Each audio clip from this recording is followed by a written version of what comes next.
Di tengah pandemi ini, pemirsa, Indonesia dinilai tetap menarik dalam iklim investasi.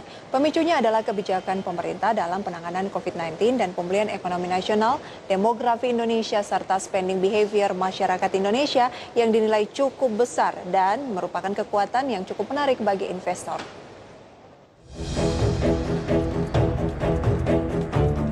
Investment Senator World Business Angels Investment Forum G20, Mauliandi Nasution menilai langkah kebijakan pemerintah dalam penanganan COVID-19 dan juga perekonomian telah selangkah lebih maju dibandingkan negara G20 lainnya.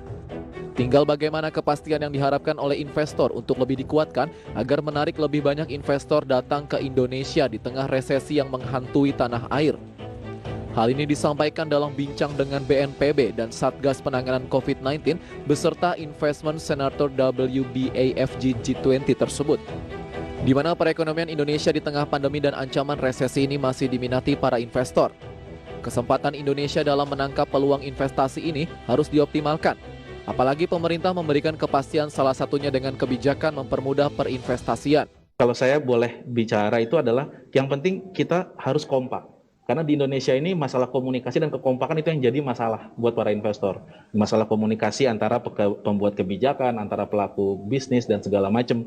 Kemudian juga kekompakan antara pemerintah daerah dengan pemerintah pusat. Di sisi lain, kebijakan yang sejalan antar pemerintah daerah dan pusat diperlukan agar tidak ada tumpang tindih kepentingan saat pelaku usaha atau investor akan menanamkan modal di Indonesia. Komunikasi antar daerah dan pusat harus diseragamkan untuk menghindari hambatan investor saat berinvestasi dan tidak akan membuat mereka lari dari Indonesia. Dari Jakarta, Muhammad Olga, IDX Channel.